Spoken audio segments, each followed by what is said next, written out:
नमस्कार, APN news देख रहे हैं आप। मैं हूं आपके साथ नलिनी सिंह पालीवाल। जिस प्रकार से आज 4 राज्यों के रुझान आए हैं वो बेहद ही बीजेपी के फेवर में आए। बता दें कि बीजेपी 3 राज्यों में भारी बढ़त से आगे है, वहीं कांग्रेस को कहीं ना कहीं निराशा का हाथ देखना पड़ा। साथ ही आपको तस्वीरों के माध्यम से हम दिखा रहे हैं किस प्रकार से तमाम जो कार्यकर्ता है उनमें खुशी की लहर दौड़ रही है। जश्न का माहौल है, चारों तरफ गाजे बाजे के साथ कार्यकर्ता जो है जश्न मना रहे हैं। अपनी जीत का बीजेपी दमखम भर रही है। साथ ही लड्डू गाजे बाजे के साथ बीजेपी के कार्यकर्ता लगातार जश्न मना रहे हैं। बता दें कि बीजेपी ने मध्य प्रदेश, राजस्थान और छत्तीसगढ़ में कहीं ना कहीं भारी बहुमत से एक जीत हासिल की है। हालांकि अभी पूरी तरीके से जीत कहना गलत होगा, क्योंकि आंकड़े की अगर बात करें तो ये साफ है कि बीजेपी अब जीत रही है। ऐसे में बीजेपी के दफ्तर से लेकर बीजेपी के कार्यकर्ताओं में और पूरे देश में बीजेपी के लिए जीत की लहर है। वहीं आपको तस्वीरों में हम दिखा रहे हैं किस प्रकार से बीजेपी कार्यकर्ता झूमते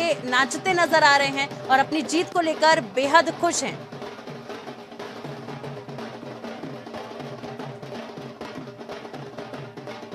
देखिए, आपको हम तस्वीरों के माध्यम से दिखा रहे हैं किस प्रकार से बीजेपी के कार्यकर्ताओं में खुशी की लहर है। जिस प्रकार से 5 राज्यों में विधानसभा के चुनाव के रिजल्ट आने थे, जिसमें आज 4 राज्यों के रिजल्ट आए। बता दें कि आज राजस्थान, छत्तीसगढ़ और तेलंगाना, साथ ही मध्य प्रदेश के चुनाव के रिजल्ट आए, जिसके बाद बीजेपी 3 राज्यों में भारी बहुमत से आगे दिख रही है। ऐसे में बीजेपी के कार्यकर्ताओं में खुशी की लहर है। वहीं कांग्रेस को निराशा का साथ मिला है। कि बीजेपी के कार्यकर्ता बेहद खुश नजर आ रहे हैं। साथ ही कह रहे हैं कि देखिए, जनता समझ चुकी है और कहीं ना कहीं 2024 का आगाज भी हो चुका है। ये तो सेमीफाइनल्स है, फाइनल्स में भी जीत दर्ज करेंगे।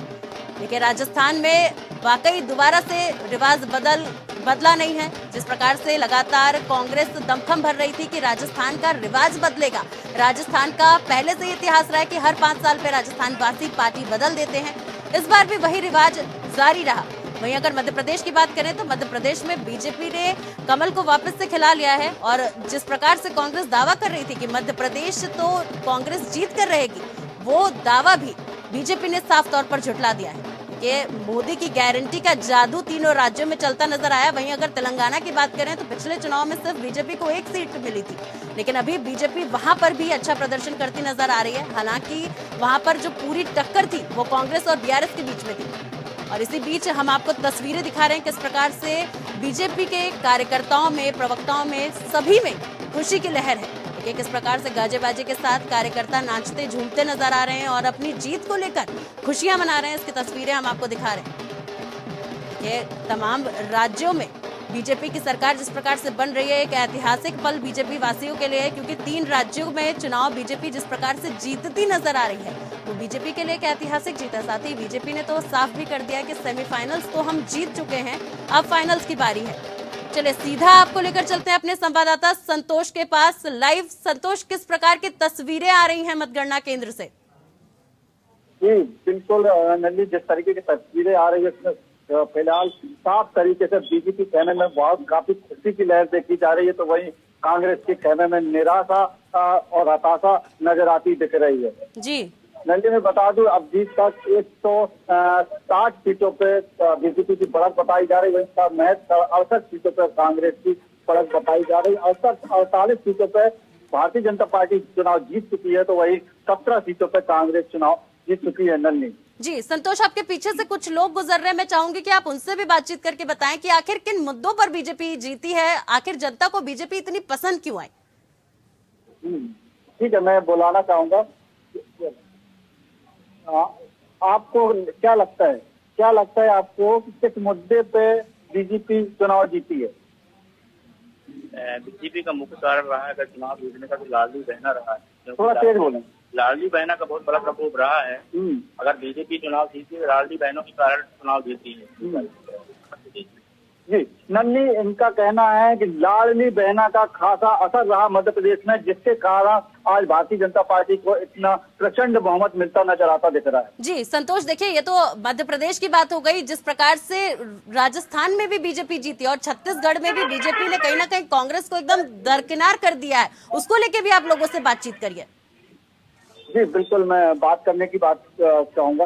जिस प्रकार से मध्य प्रदेश में तो लाडली बहना, तो राजस्थान में किस तरीके से वहाँ पर भी प्रचंड जीत मिल रही भाजपा को, तो उसका क्या कारण हो सकता है? राजस्थान में क्या है, सरकार की जो नीतियां थी, कांग्रेस की जो थी, वो नीतियां लोगों को पसंद नहीं थी, जिस कारण से जो लोगों ने नकारा है और भारतीय जनता पार्टी की सरकार बनाया। तो यही कहना है इनका भी कि वो राजस्थान में जिस तरीके की जीत हुई है उसका कारण है कि लोगों ने उनको पसंद नहीं किया। जी संतोष, किस प्रकार की तस्वीरें आ रही हैं तमाम मतगणना केंद्र से, क्योंकि आप खुद इस वक्त मध्य प्रदेश में मौजूद हैं और वहां पर देखिए बीजेपी ने जीत दर्ज की है। जी, मैं इनसे भी जानना चाहूंगा क्या कारण रहा कि भारतीय जनता पार्टी मध्य प्रदेश में इतनी प्रचंड बहुमत से जीत हासिल कर रही है। मध्य प्रदेश की जीत का कारण सबसे बड़ी लाडली बहना है, जितने अपूर्ण बहुमत दिया है और इस कारण से आज बीजेपी जो है सरकार बनाने की रफ्तार है और भारी बहुत से जीत रही। तो नन्ही वही है कि मुख्य जो कारण है वही निकल के आ रहा मध्य प्रदेश के अंदर की लाडली बहना कहीं ना कहीं इसका बड़ा कारण है। जी संतोष, देखिए लाडली बहना जीत का बड़ा कारण है, ये तो साफ है, और जीत भी बीजेपी ने 3 राज्यों में दर्ज कर ली है और मोदी के नाम पर जीते और कमल के नाम पर जीते। ऐसे में लोगों से आप ये भी पूछिए कि अब जीत तो गए, लेकिन क्या लगता है सीएम फेस कौन होने वाला है? लोगों को क्या लग रहा है इस बार का सीएम कौन एमपी का? कौन बन सकता है इस बार मध्य प्रदेश का सीएम? क्या लगता है आपको? जीत तो गई है भारतीय जनता पार्टी, प्रचंड बहुमतों से जीत गई है। सीएम मध्य प्रदेश का कौन होना चाहिए, कौन बन सकता है? मध्य प्रदेश के मुख्यमंत्री शिवराज सिंह चौहान ही रहेंगे, क्योंकि उनके कारण ही लगातार चौथी बार सरकार बन रही है। भारतीय जनता पार्टी की जीत जो है वो शिवराज सिंह के कारण जीत है और उन्होंने जो काम किए हैं पिछले 15 वर्षों में वही उनकी जीत का कारण। मोदी जी का जादू अभी बरकरार है। मोदी जी का जादू तो है ही, जो पूरे देश में चल रहा है। यहाँ पर भी उनके ही नाम से वोट काफी प्रतिशत वोट मिले। तो नल्ली इनका यही कहना है कि सीएम का जो चेहरा है वो शिवराज सिंह होना चाहिए। वही अभी इनका यही कहना है कि नरेंद्र मोदी का जादू अभी भी मध्य प्रदेश में बरकरार है। जी देखिए संतोष, जमीनी स्तर पे वो कौन कौन से मुद्दे रहे जो जनता को बहुत ज्यादा भा गए?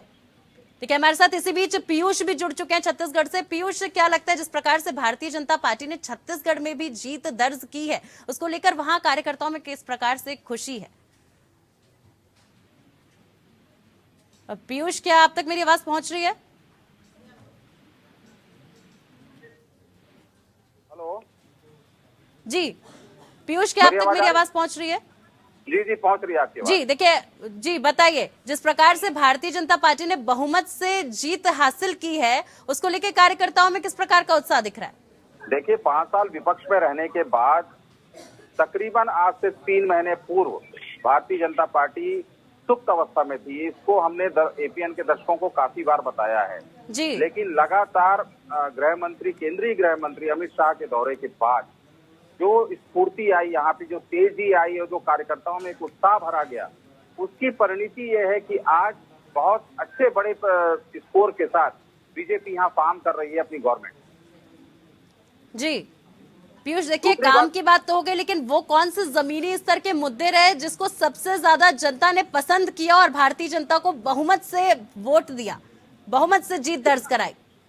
देखिए, सबसे बड़ी बात यह है कि जो महिलाओं के लिए 1000 रुपए महीने की जो स्कीम भारतीय जनता पार्टी ने यहाँ पे रखी जी, वो एक बड़ा स्कोर लेके आई है यहाँ पे और उसके चलते ही यहाँ पे जो गवर्नमेंट फार्म हो रही है। आज एक बहुमत की सरकार, लगातार भारतीय जनता पार्टी के जितने भी नेता हैं उन्होंने लगातार ये एपीएन में कहा है। हमने बहुत लोगों का इंटरव्यू लिया, चाहे प्रदेश अध्यक्ष अरुण साहू की बात करें या जो डॉक्टर रमन सिंह की बात करें या जो यहाँ के कद्दावर नेता है जो प्रदेश के उनकी बात करें या मनसुख मांडविया जो यहाँ के सह प्रभारी है, उन सभी ने ये कहा कि बहुमत के साथ हम सरकार बनाएंगे और वो आज दिखाई भी दे रहा है। करीब 53 सीट पे भारतीय जनता पार्टी आज लीड कर रही है। वहीं पे अगर कांग्रेस 70 और कांग्रेस की बात करें तो 34 सीटों पे कांग्रेस सिमट के रह चुकी है। जो जीत के जो दावे किए जा रहे थे लगातार जो कांग्रेस की तरफ से कि अब की बार 75 पार और भारतीय जनता पार्टी के सुपड़ा साहब, वो पूरा उल्टा नजर आ रहा है। और जो रिजल्ट अभी आ रहे हैं, अभी तक जितने रिजल्ट आए हैं करीब 8 से 9 रिजल्ट आ चुके हैं, उसमें भारतीय जनता पार्टी के उम्मीदवार जो थे उन्होंने ज्यादा संख्या में जीते हैं। और कांग्रेस का एक जो मंत्री है सीतापुर विधानसभा से अमरजीत भगत, उनकी भी हार हो चुकी है और करीब 9 मंत्री ऐसे हैं अगर भूपेश बघेल और उमेश पटेल को छोड़ दें तो सारे के सारे पीछे चल रहे हैं। चलिए बहुत बहुत शुक्रिया आप दोनों का हमारे साथ जुड़ने के लिए और तमाम अहम जानकारी हमारे साथ साझा करने के लिए। फिलहाल वक्त हो चला एक छोटे से ब्रेक का। ब्रेक के बाद जल्द लौटेंगे वापस।